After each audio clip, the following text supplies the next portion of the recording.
Hi there, and welcome to Heathcote Road. Coryna Blasco here with another very short tutorial, just working on how to pick up extra stitches between the heel flap and the instep stitches when you're working the 2 at a time toe-up socks. This is a pattern by Pam Grushkin, and I've been teaching this class, and there's been a question about how to do this. So we're just at the point now where we've repeated rows 3 and 4 until there remains one gap to be worked on each end. Here you can see that there's my one gap left there. This is a double stitch here, and there's one stitch here left. This is our other double stitch at the other end, and here is the gap, so that means there's just the one stitch left. So now the pattern says to avoid holes at between the heel and the instep stitches, an extra stitch will be picked up at both ends of the heel stitches. Now this is quite common to do when you're doing a top-down sock. You also usually pick up an extra stitch at the same place because we don't want to have holes.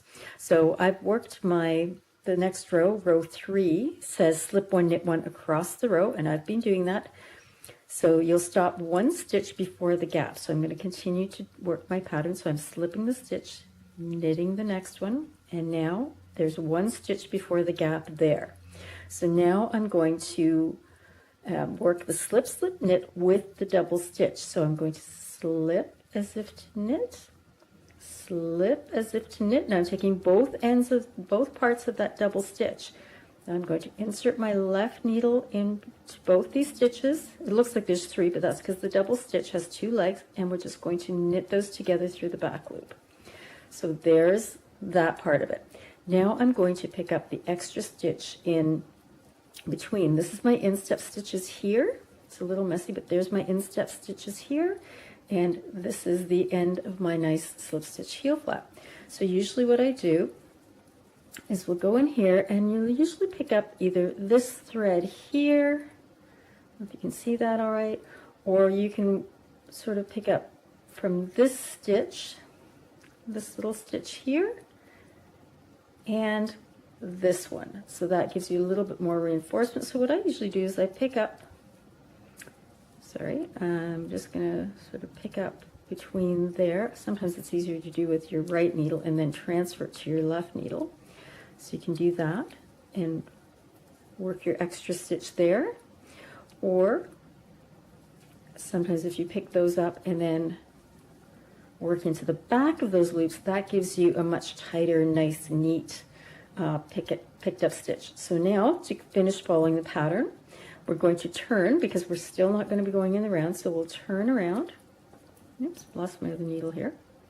I've got quite a few needles going on simply because I had to transfer some of my stitches onto a different set of needles while I was doing this part. So now I've turned, and now this is row 4, so I'm going to slip 1. So you slip the first one, keep it nice and snug, and then I'm just going to purl across, as we've done on all the reverse rows of our slip stitch heel. We only slip the stitches on the right side rows, and on the back we just purl back. And I slip the first one,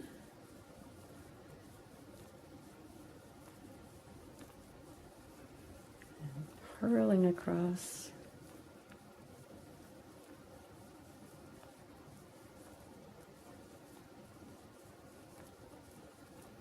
now I'm purling across until I get to one stitch before the gap. So here's the gap. The last stitch is my double stitch that was created before. This is my last stitch before the gap. So now I'm going to purl 2 together with the double stitch. So we'll bring the yarn to the front, and I'm going to purl, making sure I grab both legs of the double stitch and purl those technically 2 stitches together. So there's my double stitch on, my purl 2 together with the double stitch on that end. And now I need to pick up a stitch on this side. Now again here, I'm going to turn my work because I want to see what I'm picking up from the right side. So like I did from before, you could just pick up this one and work into the back of it, but you still have a little bit of a gap there. So I like to go into, come a little closer here, I like to go into this stitch right here taking that side of it and this crossbar. So I find that if I do that, and I'll just pick these up this way, and then I'm going to turn my work, keeping those stitches on the needle, and then I'm going to purl into the back of those stitches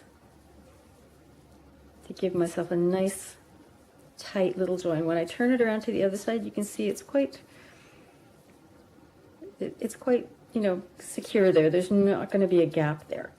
So now that I've completed that, I'm going to turn back to this side. So there's my picked up stitch here. I've worked across. Now it looks a little loose there, so I'm just going to snug my stitches up here. So I'm just going to pull on my yarn there and then pull on my yarn here, just to make sure my stitches are, see, a little bit tighter there, a little bit nicer looking. So now I've done that.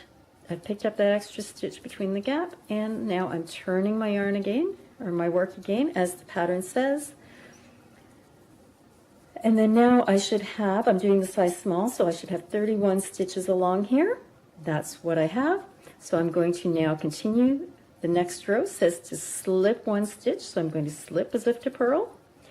And now I'm going to slip, slip, knit, because that is in the pattern, because we're reducing stitches here, which is what the pattern shows us to do. So there's slip, slip, knit, and then I'm going to knit 12. 1, 2, 3, 4, 6, 7, 8. There's my 12 stitches. Now I'm going to slip, slip, knit. The pattern says to knit 2 together here. I think because this is a slipped row, it's going to look nicer if I do a slip, slip, knit instead of a knit 2 together here. That's just me being fussy. So then now I will continue to knit to the last 3 stitches as the pattern indicates.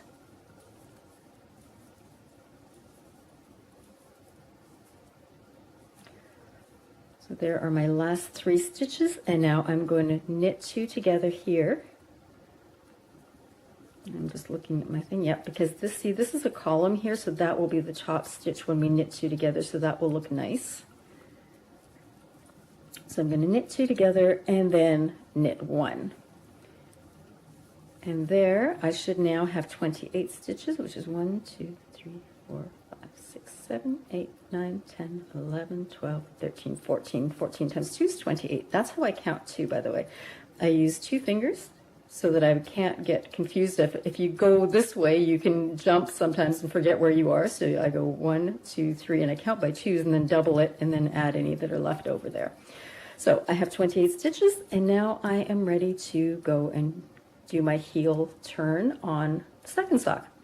Hope this is helpful for you. This is how to pick up those extra stitches between the heel flap and the instep stitches so that we don't have holes in our socks. Okay, thanks so much. Have a great day. Happy knitting. Bye-bye.